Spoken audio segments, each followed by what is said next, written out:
Welcome to another episode of Ask the Zamboni Experts. I'm your host, Marty Elliott. Along with me today from the Zamboni Company is our regional manager of the United States, Doug Peters.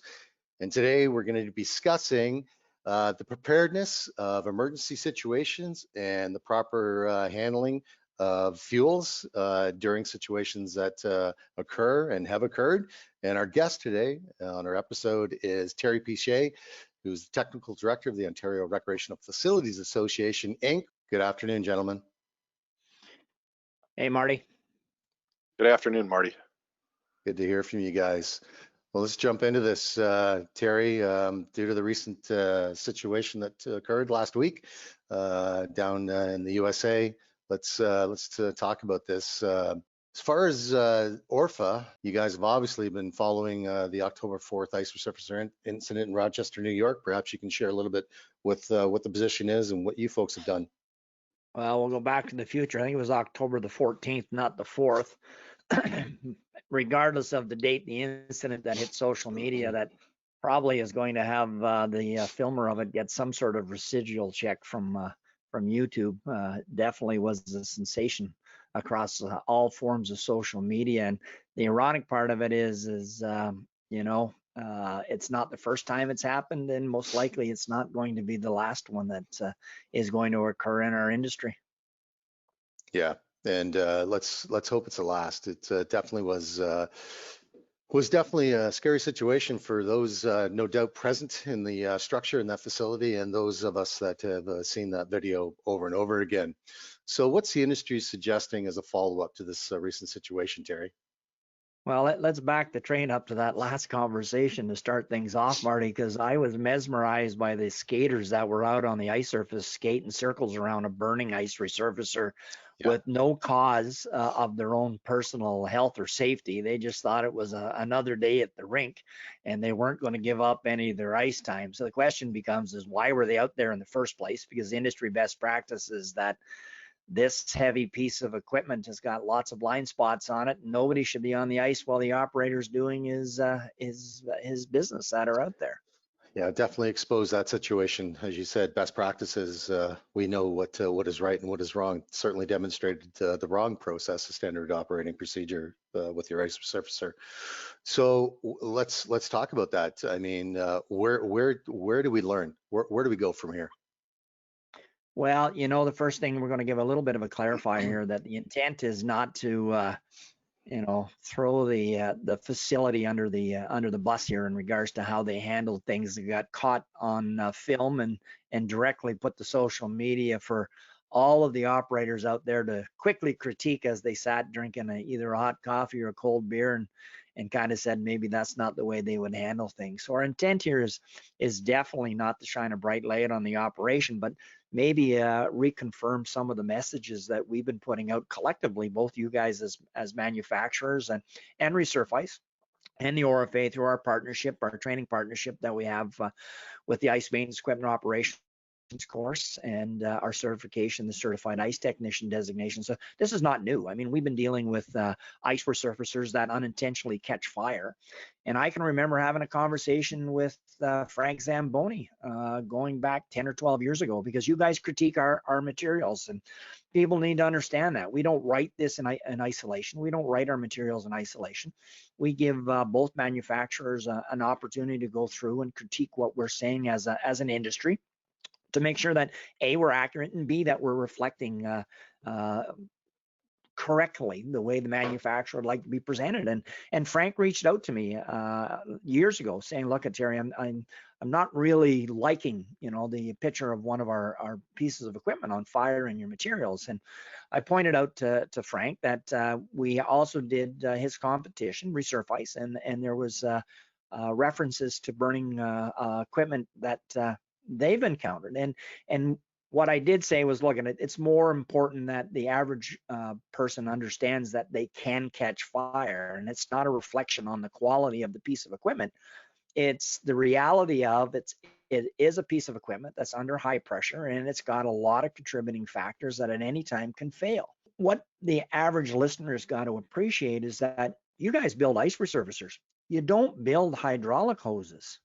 You go to a manufacturer 4 hydraulic hoses, and you pick the quality of hose that's specifically designed for the pressures that you're going to run through it, and you put your faith in that manufacturer that they're going to give you a quality product.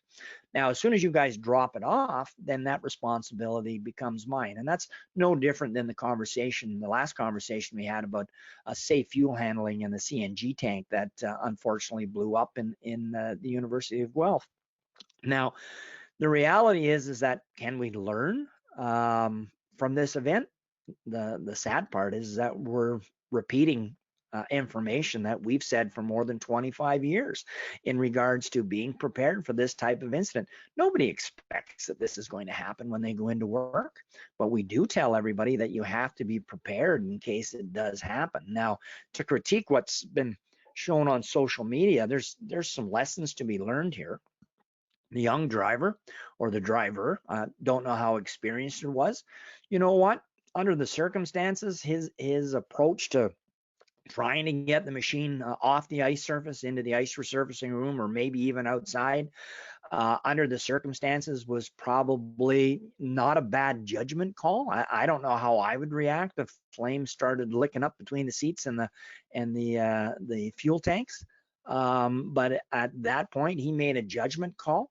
However, if he had taken any of our training, both USIRA and the ORFA offer the Safe Ice Resurfacer Operator course, which is an introductory course for your first-time operator to give them an idea of the risks and hazards and what's involved, or the more advanced ice maintenance equipment operations course. We spent a lot of time with this one saying, look, you need to be prepared. And not having all the details, but I will confess that I've had some conversations with your competition, and they're very thankful in regards to what both ORFA and USIRA have done in regards to response to the industry to let them know what we know. And they've told me straight out. I mean, it's an older machine that had an equipment failure or a hose failure that contributed to the situation. Now, what we learned from similar events is that the best thing we can do is shut the machine off, because when we shut the machine off, it stops the supply of hydraulic fuel to the fire. And yes, it's not a pretty sight, but it reduces it. Now, we go into a lot of the discussions in regards to the last thing we want to create is a blevy. And a blevy is when a fuel tank, be it natural gas or propane, gets to a point where before it blows up, it releases the fuel. And often it will now become part of the fire. It's going to, and once that valve lets go, there's no turning that one back. It's not going to shut itself off until it cools down. So what we like to say is, A, shut the machine off. There should be a fire extinguisher on board that, if activated, should relinquish the flames, because once we stop the fuel to the fire, then getting rid of the flames is going to be that much quicker. So, I mean, the good news here is that nobody was hurt, including the driver, which amazes me because he looked like he was a stuntman on some sort of movie set in regards to a flaming ice resurfacer. But in the end, you know, we've got to build this into our training programs. Is our operators need to be prepared to respond when these type of incidents happen while they're in the cockpit of whatever piece of equipment they're driving. Yeah, and you refer to a judgment call, right or wrong, due to the circumstances and the amount of patrons that were so close to the situation that were in the building. Personally, yeah, he made the right call to get that machine away from people as quick as possible. And Lord, he put himself in danger, but the good news is he's safe, he's sound. Which is very happy to hear from all of us involved in this situation as industry custodians, if you will, moving forward. So let me talk about, Terry, as far as what your follow-up is, what ORFA's follow-up is to the situation and some of the alerts and releases that have taken place. Well, before we move on to that, I'm just going to make a brief comment to your statement, Marty, because you're 100% accurate. I mean, ultimately, he did get the machine off the ice surface and into the ice resurfacing room. But I think here's another great opportunity to remind our listeners on the importance of housekeeping, the ice resurfacing room, because we have no idea what was in the room once he took this flaming machine into it. And we talk about properly storing fossil fuels, and we talked about that in the last podcast. What if there was a 5-gallon can of gasoline in there? What if there was propane bottles that were being stored in there? What if there was cleaning chemicals? So it goes back to some of the conversation that we had earlier in regards to our responsibility to make sure that not just the equipment is safe, but the environment that we use it in, or park it in, or store it in fact, is safe as well. Now, what we're going to do as an organization is nothing more than to support the manufacturers. And what I need to do is apologize to both manufacturers on behalf of the industry. And ultimately, when these type of events happen, if it's a toxic air situation or an event that we saw on October the 14th, the headlines always use a brand name when it comes to reporting what happened. And in reality, you got to lay the blame where it is deserved. And unfortunately, that's going to be with the facility manager. I mean, somebody's got to ask how well this piece of equipment was maintained. The ironic part of it is that the piece of equipment that always garnishes the headlines, and it's always nice to beat up on a manufacturer, the reality is that that machine was 20 years old. It no longer had a manufacturer's responsibility. That's long since gone. When the warranty rubbed off on this thing, if there was no recalls, it becomes the full responsibility of the rink owner to make sure that in fact this piece of equipment is safe and serviceable. And I'm not going to preach to you guys. You wander around the province. You know that there's lots of facilities out there that are on a wing and a prayer and hoping that they're going to get through a season without a failure. And I know that you've seen some equipment out there that you just kind of shake your head out and, do a little bit of a prayer on the way out saying, hope this thing doesn't fail on you after you've given them advice in regards to things they really should take a look at. Now, both primary manufacturers in the province put out an array of information. You guys put out alerts. Your website is chocked full of information on experiences that you garnish from users, and you pass that information along. Where's the tripwire? Is usually our members don't read them. They don't take the time to absorb the information that you guys give the follow-up service to the sales. And look at, things happen to this piece of equipment. This is the contributing factor. And if you do A, B, and C, you're going to reduce the potential for this type of event occurring.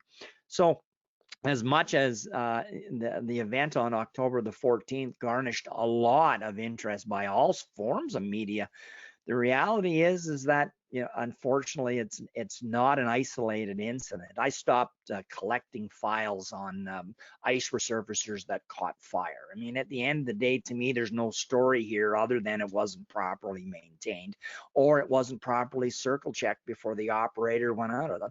We have all these safety mechanisms that are in place post-sale that often the facility operators and management are not conforming to. And that's really the root of the problem here, is that if we're maintaining our equipment as you guys suggest, and we're conducting comprehensive circle checks, the potential for a failure like this significantly reduced.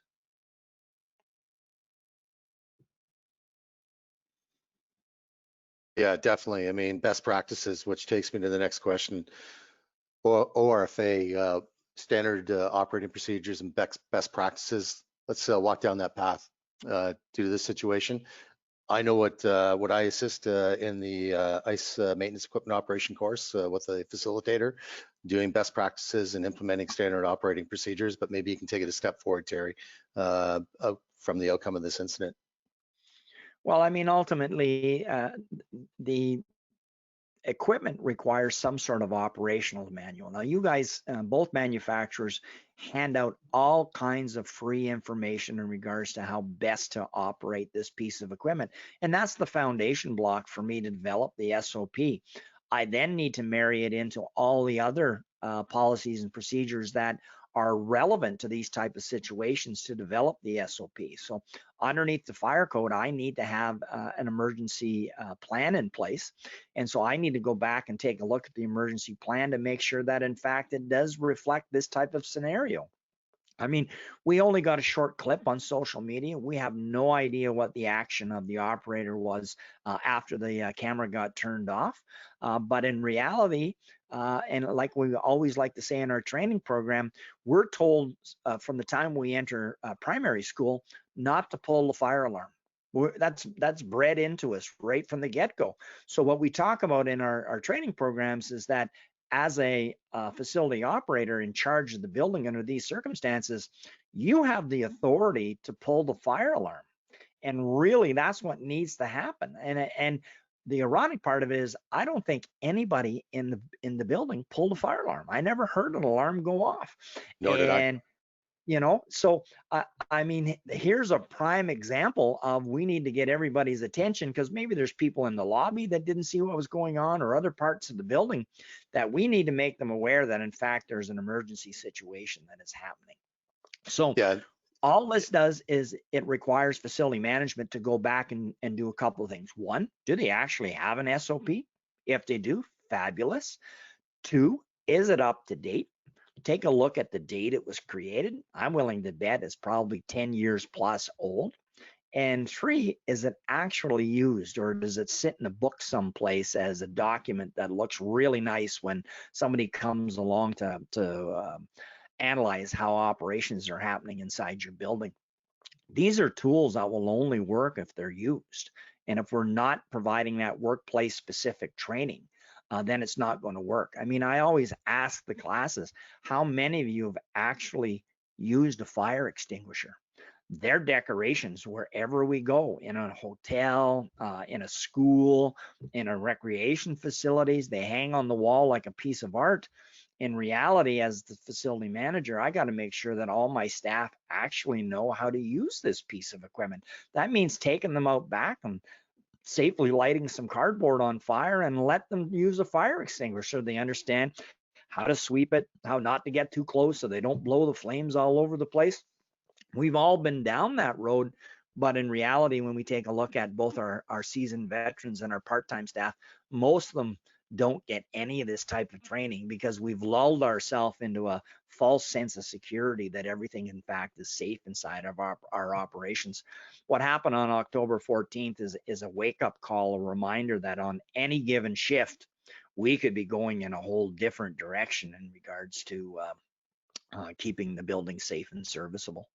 Yeah, I mean, this week I'm with John Archibald in Burlington, assisting and teaching the IMEO course. I mean, that's probably a good time to, because the conversation is going to come up this week about fire extinguishers, and maybe that's something we implement to have that procedure in place. I mean, I'll ask all 15 of the participants this week, have you ever had to use a fire extinguisher? I'll be surprised if we get more than 30% putting their hand up saying, yes, I have. I mean, myself personally, I've only used one once, and it was to not put out a fire. It was more just checking it out than anything.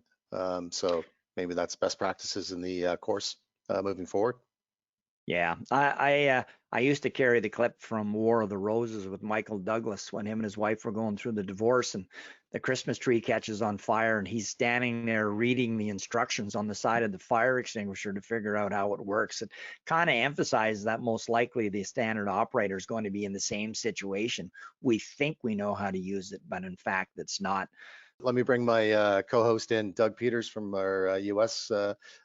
Facility and plants. Doug, perhaps you don't want to jump in and ask some questions to Sure. Terry.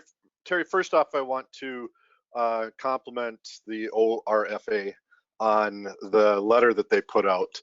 I thought it was very well thought out, very well done. It brought forth the message. It offered up what you guys have available for people working in facilities to better educate themselves, but it was not self-serving in any way. And I think that it was put forth with being put out there to try to let people know what they should be doing. And I just thought it was very well thought out and very well done. And I want to compliment you guys on what you put out for the industry. Well, Doug, I thank you for that, but I'm going to have to turn the mirror around and actually thank the manufacturers, because as much as we would like to take the accolades in regards to the information that went out, it was actually a retread. and it was a retread from an event that happened at the Countryside Arena more than 20 years ago. And it's the clip that you see in the Things That Move video that we use as part of the introduction to the IMEO course. And at that time, we went back to Frank Kellner, and we went to Donnie Schlepp. They were the key points of contact for both manufacturers at that point, and they helped us craft the information that we used as a foundation. And all we did was breathe new life into it in 2020. But we listened very carefully to you guys. I mean, at the end of the day, you guys are the experts. We just come across as being neutral in regards to the way that we approach things. But in the end, it's a great relationship that we have with the manufacturers, and it's what makes us successful in regards to what we try to do to support you guys in making sure that your equipment is going to function as designed. And that's all we try and do, is that we try to make sure that the people that get into the cockpit of an ice resurfacer understand the complexities, the dangers, the risks, the hazards, and be prepared for anything that can happen when they're out on the ice surface. So it's a win-win relationship. Well, we've talked a little bit, or you've talked a little bit about operators, and I guess one of the questions that I've got is, what can we do besides obviously the operators needing training? And I think that this is would be a good 15-second clip of why an operator should be properly trained before they get on the machine. And we get the questions quite a bit about how old should somebody be? Well, I think this proved that a minimum age at all would be somebody who's got a license to drive a vehicle in the States or in Canada. And maybe it needs to be a little bit more advanced. But what do you think that an operator can do to better prepare themselves so that they can try to prevent this? And obviously you can't prevent everything from happening. But what would your suggestions be besides getting proper training, Terry? Well, I mean, again, I'm going to point the compass back at you guys, because the investment that Zamboni's made over the last little while in regards to their video tutorials and how to properly use their piece of equipment, it couldn't be more helpful to the first-time operator of your piece of equipment. And your competition, Resurface, does the same thing. They have videos that are available to assist new operators in understanding the piece of equipment. As a facility manager, I need to figure out how I'm going to move forward. And we may have discussed this before, but I think it's worth repeating. I mean, there was a time that the association went out and said, look, we think all your operators should be CITs, and you should send them to RFA training to assist them to get to that juncture. But in reality, what's happened over the last 20 years that we've been in the CIT business is that employers have wised up and said, look, why are we sending any of our operators to RFA to get a CIT? Why don't we ask for it at the point of hiring, that they should be arriving with a strong foundation in regards to the ice arena business, and we can build from there. So that's a self-investment. And anybody that's getting into this business that thinks that they're going to get the luxury that I had when I started off in the 70s to take 10 or 15 years to learn the hard way about my business is definitely disillusioned in regards to the way that things are conducted in 2020. Ultimately, I either have to arrive with this information and get it built. An employer has to design an internal training program that meets or exceeds the ORFA USIRA presentation, and they've got the right to do that. And then they need to enhance it with workplace specific training, and then there's got to be a retraining complement that comes along with it. So this is a good opportunity for facility managers to evaluate exactly how comfortable that they would be had this turned the other way, and the operator had not been as successful as what he was. There'd be some hard questions in regards to the level of training that the individual had it been turned out a little bit more serious than what it did. Yeah, I think it's going to be a wake-up call for management of facilities or ownership of facilities as to who they're putting on the piece of equipment and what kind of training that they have. And again, Terry, you've been in the industry for longer than I have, and I've been in it for almost 100 years. It's something that I think we've seen a lot of things. I've talked about writing a book about it, but I don't think anybody would buy it because they wouldn't believe the stuff that's transpired. we can prep as best we can, but then when something occurs, how is that person going to react at that point in time when something like this happens? And you've said it very clearly, and Marty said it as well. It's amazing. You know, it's great that the guy got the machine off the ice. The user groups were happy because they could probably have skated that night, but this could have been a far worse outcome than what it was, and thankfully it wasn't. Well, I mean, another great point, Doug. I don't think anybody skated because there was enough hydraulic fluid out on that ice surface that was going to take some time to clean up. Hopefully they didn't put pylons out there and tell them not to skate in that area so they would not lose their ice rental. Again, maybe I'm glad that the film got turned off when it did. So in the end, you're right. We were lucky this time, and let's not fool ourselves. There will be a next time. Nothing is infallible. Equipment fails regardless of what the name is on the side of it. You know, we often will drive by a burning vehicle on the side of a highway, right? And we have to figure out what went wrong. And I suspect just as many times someone wired their own stereo caused it, but they drive by and they say, look at that Ford burning or that Chev burning. In reality, we haven't got down to the root of what the problem actually was. Well, it's like I've had people ask me, and I go, you know, everybody likes to see a train wreck for whatever reason. And it's why Keeping Up with the Kardashians was so popular, because you knew that there was going to be a train wreck every episode. So, Terry, is there a position by ORFA in regards to having a fire extinguisher on board? And you touched a bit about training and such on that. I think that that's something that the listeners and rink personnel ought to strongly consider, and I think we'll probably see a bit more requests for it going forward. But what's the ORFA's position on that? Well, the ORFA's position is to align ourselves with the governing authorities for the province of Ontario, which would be the same, I suspect, in every province and territory in Canada. And I'd be surprised that every state, their fire codes didn't reflect the same responsibility. When you're using a fossil fueled piece of equipment indoors underneath the Ontario Fire Code, there must be a fire extinguisher on board. There needs to be a 10-pound fire extinguisher on board.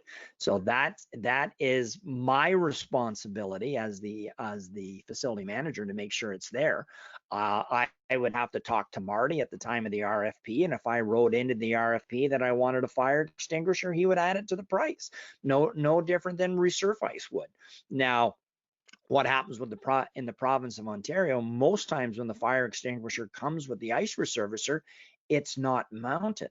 And the reason it's not mounted is because that's a responsibility of the Joint Health and Safety Committee to actually pick the location to where the fire extinguisher is best mounted. So that's not a manufacturer responsibility. If I build it in the RFP, it arrives. Now I got to figure out where it gets mounted so that the operator, in fact, can access it if so required. So our position is know the fire code, comply with the fire code. And now it becomes one more element that has to be inspected as part of that circle check, and it gets built into my fire safety inspections, and it's got to be changed out as set out on the manufacturer of the fire extinguisher based on its life cycle.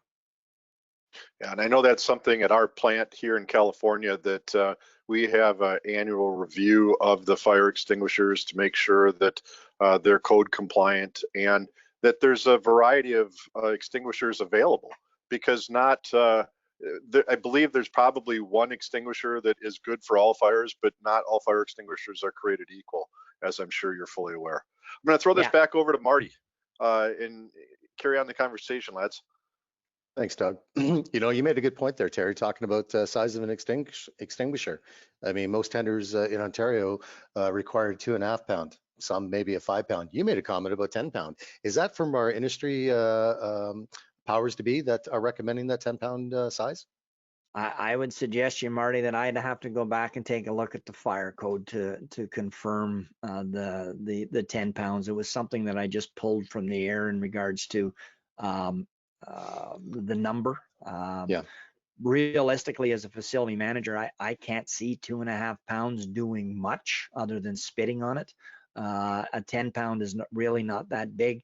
I know that we talk about the size of the fire extinguisher in the IMEO course, and the other requirement is to have a 20 pound actually inside the room to back up to 10 pounds. So again, it's going to vary from province to province and territory and state. So the facility manager needs to go back and re-educate themselves in regards to their responsibility.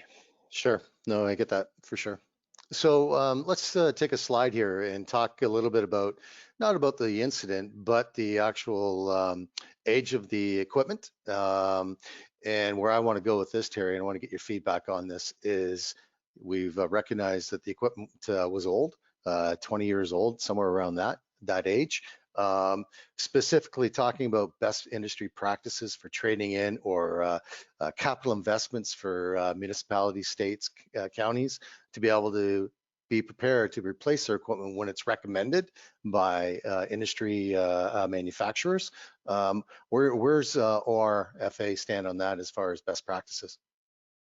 Well, we come from it from an asset management viewpoint is what we take a look at. So as much as the manufacturer may build in recommendations specific to their equipment, what we've learned from practitioners. So when we talk about the ORFA is basically a gatekeeper of industry best practices. So we get the information from our members. So some of our larger members have got very quality asset management plans because they've got an asset management department.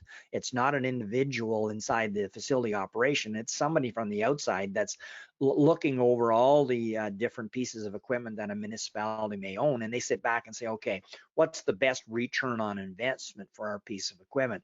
So we've tapped into that, and I'm going to share with you and the people listening what we use as a guiding light. Now, that doesn't mean that it can't have variables attached to it, and it's a moving target based on the size of the operation and how much the building in fact is being scheduled. You know that you've got buildings that run 24 hours a day, 7 days a week. The machine doesn't shut off. And we've got others that shut down after 4 or 5 months, and the machine sets quiet for 7 months. And sometimes it's setting for 5, 6, 7 months is not the best for the piece of equipment either. So let's not lull ourselves into a false sense of security that we're only using it half of the year and it sits for the other half. At times that can raise the risk also. What the industry recommends is this: for best return on investment, our members have discovered 5 years or 8,000 hours.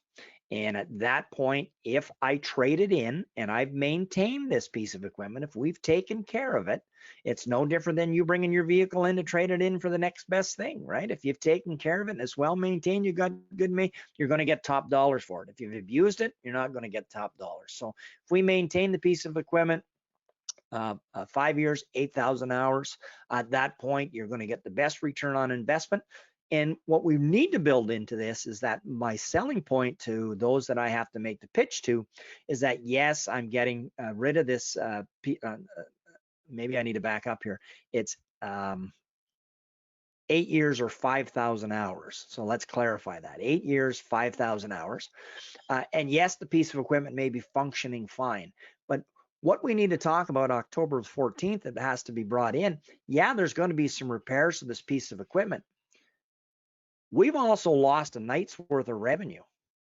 So there's a couple of $1,000 that was lost on that night. And if they take 2 or 3 days to get back into business by the time they source a replacement model, we're out $4,000, $5,000, $6,000 in revenues that we're not going to get back.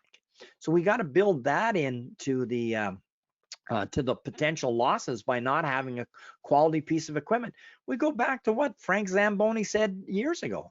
The one thing we have to sell is ice. And if we can't sell ice, we're not selling any of the other sidebar stuff that comes along to it. So we make the recommendation based on a solid asset management planning, but in the end, it comes down to each operation. Having spoken with Resurface, their recommendation is at 15 years of age. It really needs a comprehensive overhaul. It needs somebody who's qualified to go through this piece of equipment and really invest some money to be able to move forward. And that might be the best investments for some operations. That's a business decision that has to be made. But what we have to walk away from here is that you can't get to an older piece of equipment and not maintain it. That's just inviting what we saw on October the 14th. So true. Yeah, I know, and I speak of Zamboni as a manufacturer. We have recommended servicing based on hours of the machine and different parts of the machine being serviced at different times of hours that have been occurring on the machine. And can't stress this enough. And I've seen it. I know my counterpart Doug, you've seen it, and Terry, you've probably seen it.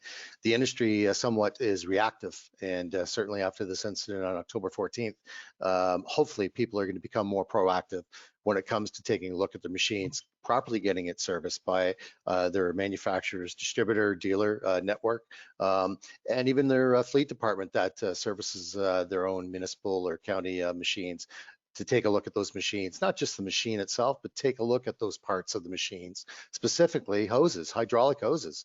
I mean, we talk about what travels in fluid and what travels electrically, and I'm sure a lot of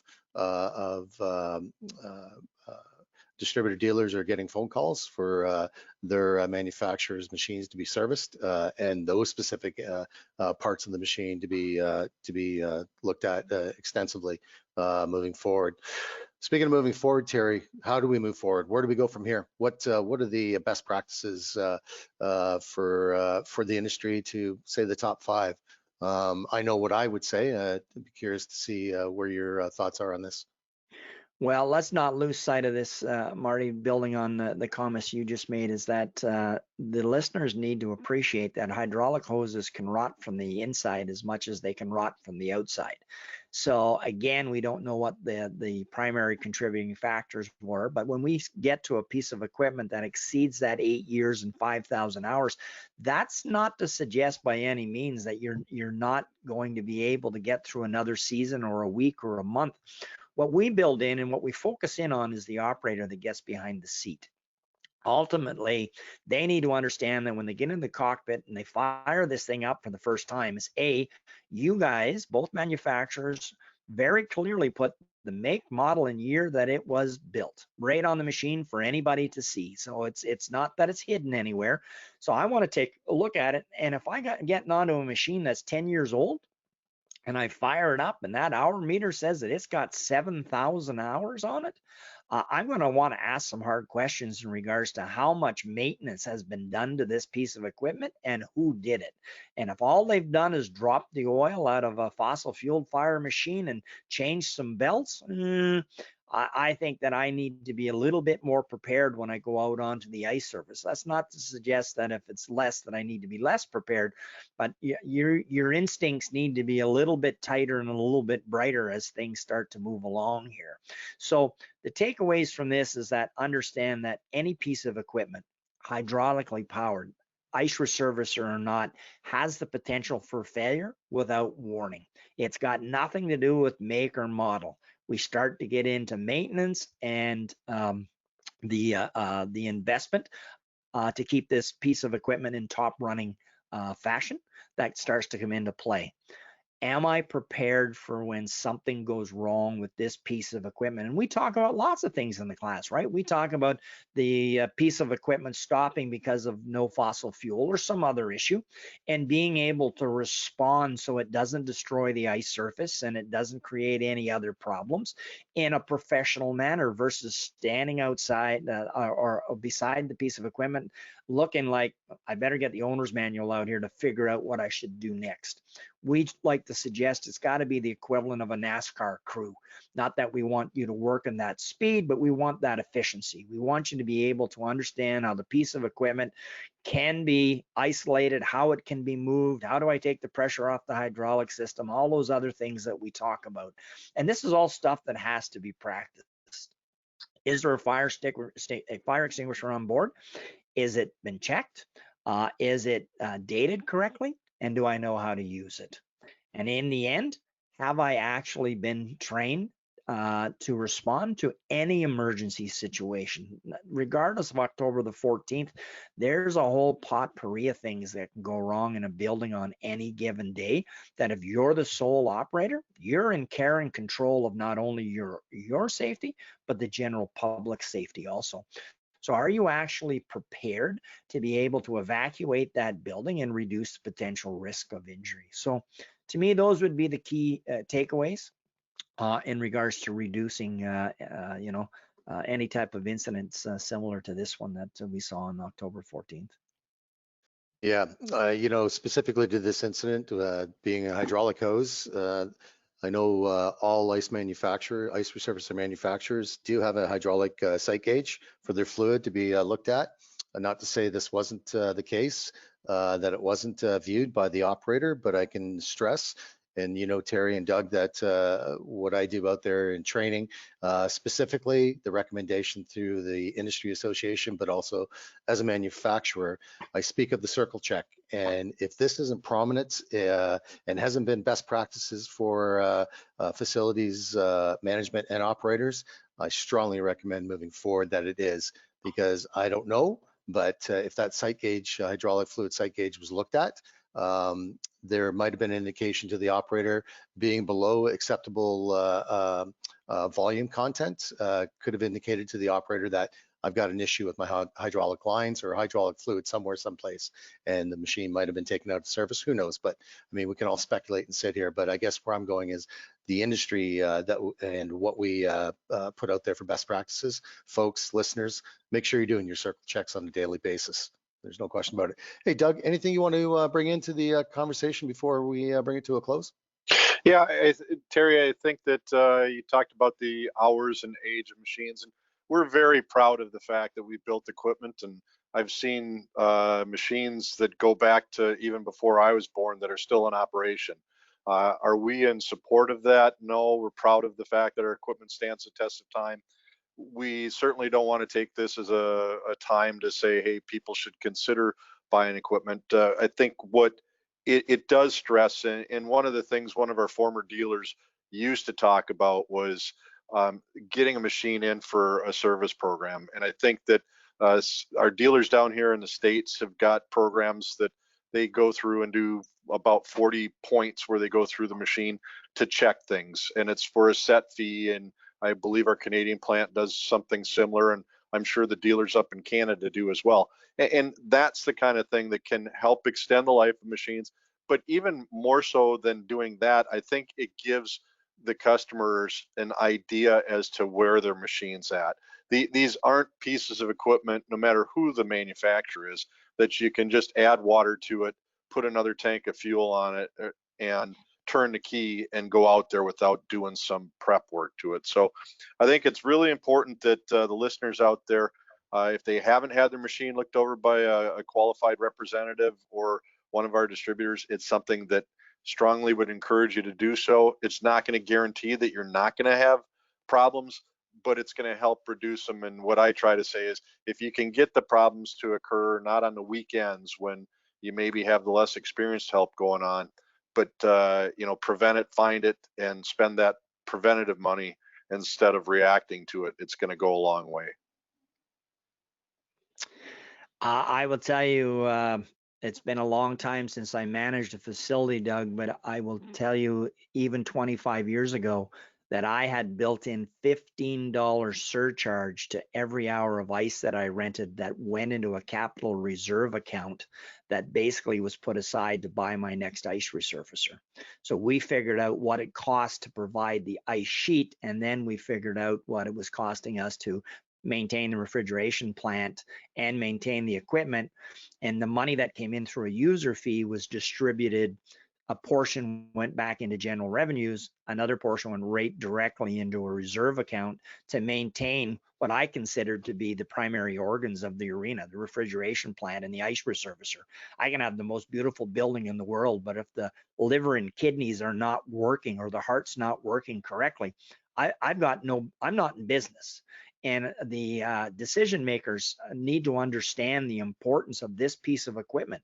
We can't offer ice if we don't have a quality piece of equipment that's well maintained. That's just the end of it. And I know that when you guys go out and try to suggest that a quality maintenance plan is, should be considered, it's looked at in regards to, oh, here they go, they're upselling in regards to the way it is. But in reality, that's my responsibility, is to make sure that this piece of equipment is maintained. You're one option that I can explore to maintain my piece of equipment. I know that you guys offer large fleets, mechanics to come right down to your shop, and you provide them with an education on how best that they could help you guys maintain. But I know what happens. They pick this piece of equipment up from the rink, and we babied it all winter, and it gets thrown out in the boneyard and left in the rain and all summer. And then when it comes back to put it in the rink, they bring it in, drop the oil, and send it back to us. They have not spent any TLC in regards to the business end of the unit, the conditioner. But that's probably a whole other podcast that we could rant about if we wanted. Yeah, Terry, one last thing I'll say, Terry and Marty, is I'll never forget, this was a comment from a gentleman who ran a rink in a smaller community south of the Twin Cities in Minnesota. And he goes, I don't understand this industry. The second most important piece of equipment that we've got in the building next to the ice plant, which obviously is the first and foremost, because without that, you aren't going to have a need for an ice resurfacer.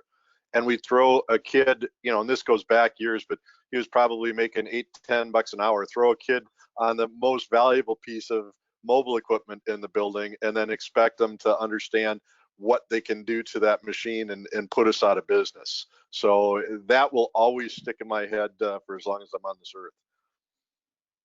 Well, I'll suggest you along the same lines, Doug. The one that sticks out with me is the time that I spent with Dave Westcott touring all the different states back when USIRA was STAR, and us showing up at a brand new multi-million, and I'm talking over $40 million that was spent on this building, to walk to the back to see a used ice resurfacer sitting in the ice resurfacing room. The lobby was phenomenal. The parking lot, unbelievable. But they bought a used ice resurfacer to service this building. I was flabbergasted. I thought, man, are your priorities completely out of whack? Yeah, and sorry, Doug, and that's not the first nor the last we'll see of that. It is priorities and where they stand. Terry, let me ask you, any final thoughts? I know we're going to touch on another subject one day soon. I think this is our 5th podcast. We've been blessed to have you on board with us. But any final thoughts you want to bring to our listeners? Well, it's either a blessing or a curse. It depends which side of the mic you're on, I guess, if you're listening to it. Look, I got to throw this one back at you two. And knowing that you still have a very strong connection with the Facility Operator Managers Association, FOMA, which is the working NHL group for the National Hockey League. I'm hoping every one of them saw what happened on October the 14th, because I have no idea what we would do if we had a young person strapped to a seat and both manufacturers clearly say, no riders. You put it in your owner's manual, you throw a sticker on the machine, and then we get to the pro buildings and the semi-pro buildings, and they decide to circumvent that recommendation. They engineer their own seating, usually up over the fossil fuel tanks. I couldn't imagine had this been, and if they think for a minute that this can't happen on their watch, they're living in la la land. Could you imagine had this been Saturday night of an NHL game and this happened and there was a young person strapped to the right hand side? The sports channels would have this on a loop for about a week, and they would never recover from their brand being literally burnt if that were to happen at one of their events. Yeah, we're fortunate that's not the situation, but I have to tell you, our brand manager and head of marketing, Paula Cooney, she stresses this to the FOMA group, to the NHL industry, the sub minor pro leagues regarding our position on having a second driver. And you don't have to read a lot of paragraphs. It's short and sweet, and it's to the point. We don't recommend it. So Thank God the situation didn't occur with a second rider on that machine on October 14th. Yeah. I go back to, I'm going to go back to our fearless leader, John Milton, who has said forever, our job is to lead the horses to water. We can't make them drink. So at the end of the day, if there is a situation where we get called to defend what we recommended as industry leaders and what you may have recommended as manufacturers, I'm comfortable with our position. They'll have to reevaluate in regards to the way that they conduct business moving forward. I mean, right now they get a grace with COVID-19. There is nobody sitting in that extra seat. There's nobody even in the building, but the veil of COVID-19 is going to be lifted, and there's going to be lots of marketing to get people back into these buildings after COVID-19, and they'll be throwing all kinds of perks at people to get them back into professional sports. So let's see where this goes. Hopefully we learn from this lesson and move forward. Thanks, Terry. Well, listen, I want to thank my co-host, Doug Peters, our regional manager of the United States, Terry Piche, the technical director of Ontario Recreation Facilities Association. Terry, again, I want to thank you. You've spent a lot of time with us, and the input and knowledge that you bring to the table for us, for our listeners, is greatly appreciated. And I want to thank everyone for listening to another episode of Ask the Zamboni Experts podcast. If you have a question for one of our experts or an idea for future episodes, please email your questions or requests to info@zamboni.com. Or for more information or additional podcasts, episodes, please visit zamboni.com/podcast or search Ask the Zamboni Experts on Apple Podcasts, Google Podcasts, and Spotify. This is Marty Elliott, your host, and wishing you a nice day.